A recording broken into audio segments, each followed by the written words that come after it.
بسم الله الرحمن الرحيم. Assalamu alaikum wa rahmatullahi wa barakatuh. We hope you're enjoying our programs. Since last Ramadan, with the help of Allah, the Islamic Education Trust and its supporters have, through the IET Media Productions, produced, aired and shared hundreds of high-quality videos on enlightenment about Islam to the Muslim community and the world at large.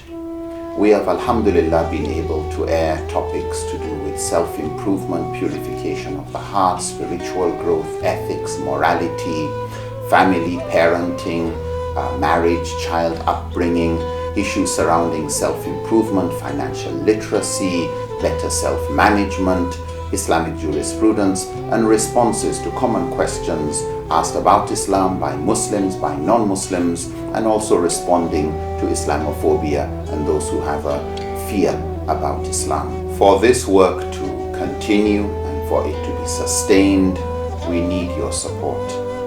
If it is to become a sadaqatun jariyah, we would need all you can do to help us ensure that this good work continues to benefit humanity. As Allah says in the Quran, in tansurullah yansurukum wa yuthabbit aqdamakum. If you help Allah, Allah will help you and He will make firm your steps. إن تنصروا الله ينصركم ويثبت أقدامكم. Assalamu alaikum wa rahmatullahi ta'ala wa barakatuh, and welcome back. We discussed the story of the 5-year term king and how the king that really succeeded was the one who was not just thinking of how he was going to use his 5 years, but he thought beyond 5 years. What comes after? And how was he going to manage his 5-year tenure, his 5-year reign, guided by more strategic plans for beyond 5 years? From an Islamic perspective, we should also think beyond this life and let the strategic objective of getting to Jannah, of being pleased and Allah being pleased with us, this radiyatan mardiya, of getting to Jannah and the things we need to get there, let them dictate and guide how we do things in the short term during our lives in this world. When we think of the king who governed for just 5 years and how he allowed the strategic plan to guide his short-term 5-year period, we see him having what you would call an outward mindset. He thought beyond just him and his narrow selfish interest. You could describe it as enlightened self-interest. He sought a win-win for himself and the community. He wasn't like the previous ones who just thought about what can I get out of it. No, he thought what could we get out of it. The same thing when it comes to business. If you really want to succeed in business, the need to think about what are the needs others have. How can I be most useful with the gifts I have? What has Allah made available for me? What kind of thinking, what kind of connections, what kind of rizq, gifts, talents, passion? What have I already got that if I use properly could make me really useful to this community or my society or the world at large? The Prophet ﷺ said, Khairun nas man yanfa'un nas. The best of human beings are the most useful among human beings. So you need to ask yourself, in which department of life can I be most useful? Can I help people grow intellectually? Can I help people grow financially? Can I help people with their health and physical well-being? Can I help people in social areas? Can I help people? Think about it. How can you be most useful? And for this, businesses usually have what they call a needs assessment to assess the needs of the community. The best need to meet is something that removes the pain of the time. Currently, COVID-19 has come as a big source of worry to governments, international communities, local governments. Everybody is worried about COVID-19. And so you may find if you can relieve the pain of COVID-19 and people find you useful in that regard, they would be ready to pay you to solve whatever it is you are good at solving. Maybe it's in the medical side. Maybe you are able to help their children's education during lockdown. Maybe you are able to do some other thing, meet another need that relieves them of the stress brought about by the current situation. So look for the pain of the time. Look for the pain of a segment of the community that you can relieve and which you have talents to help in. Think win-win. Think win-win. Remember the story we gave about looking at things from different perspectives. Let us embrace diversity. Let us realize that different ways of looking at things are actually a rahmah when it comes to business. It allows you to see things in ways that most people don't. Why? Because you're ready to work with very uncommon alliances. You don't allow differences to become an obstacle. You embrace differences and try and see things from another person's perspective. So consider partnerships with people of different tribes, different religions, groups where in the management you have men and women, you have younger and older, you have people from this field and people from another field. There's more creativity in diversity than in a monoculture of the mind where everybody is thinking the same.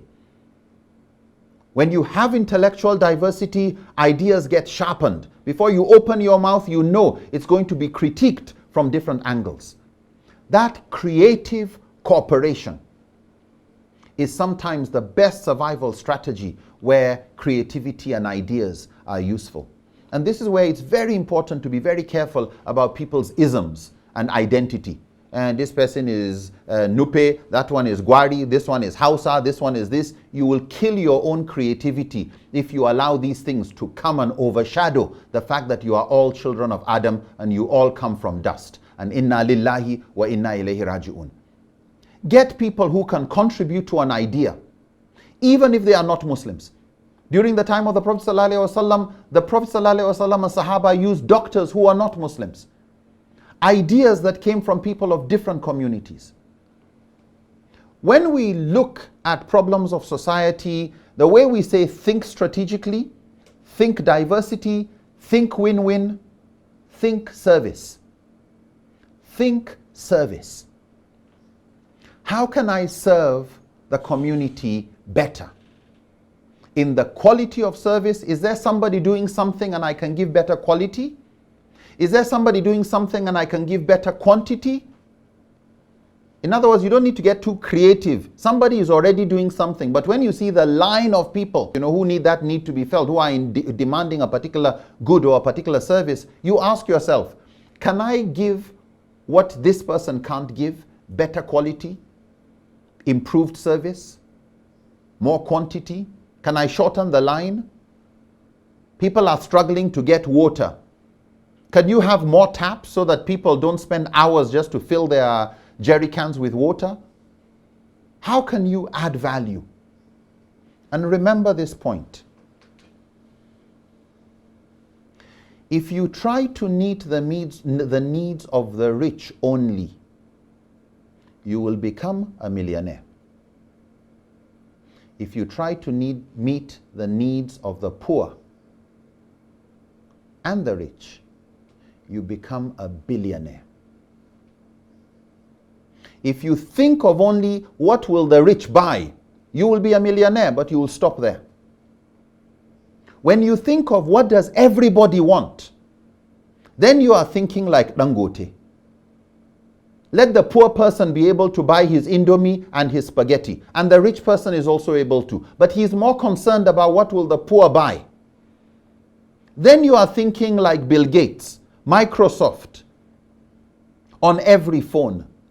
Then you are thinking like Google. Everybody can search the internet using Google. All you need is your little data, be a poor person, and you can search using Google. You can search or have a phone operating on an Android operating system.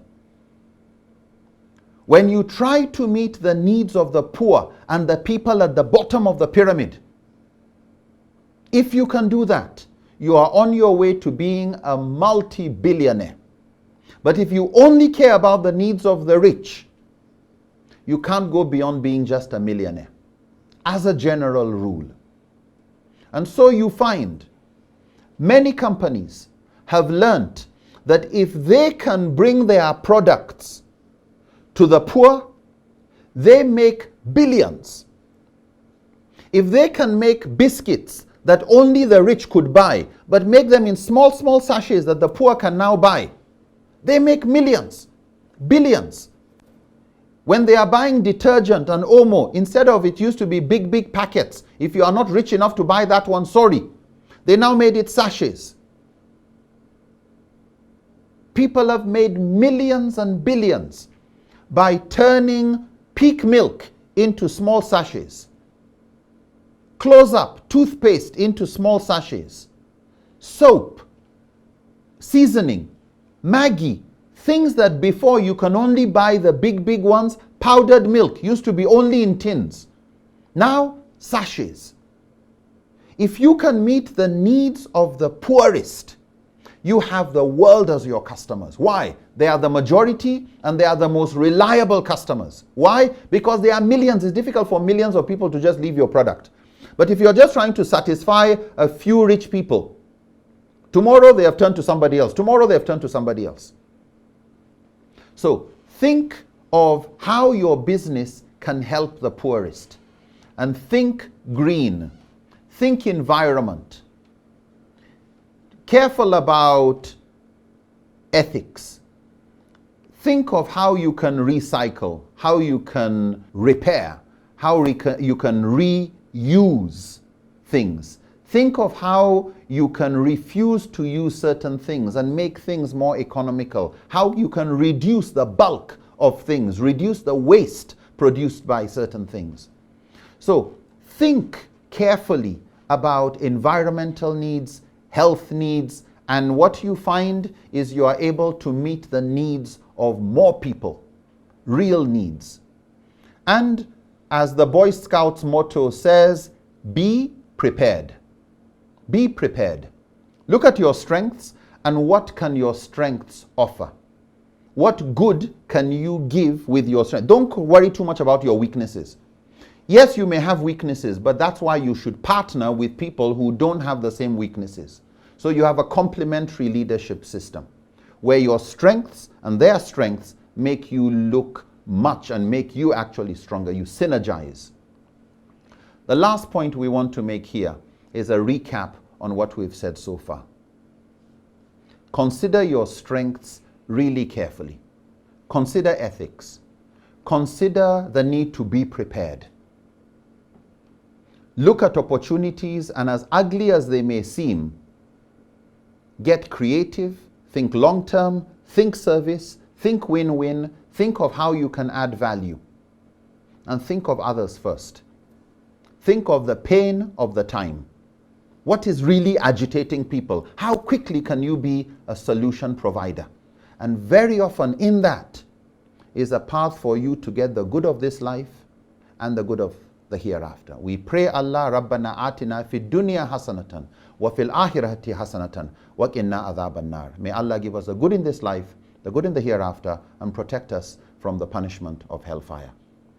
We'll stop here, inshallah. May Allah continue to supply us with more ideas, help support us as we try to help each other become better entrepreneurs, better wealth builders for the community. Assalamu alaikum wa rahmatullahi ta'ala wa barakatuh.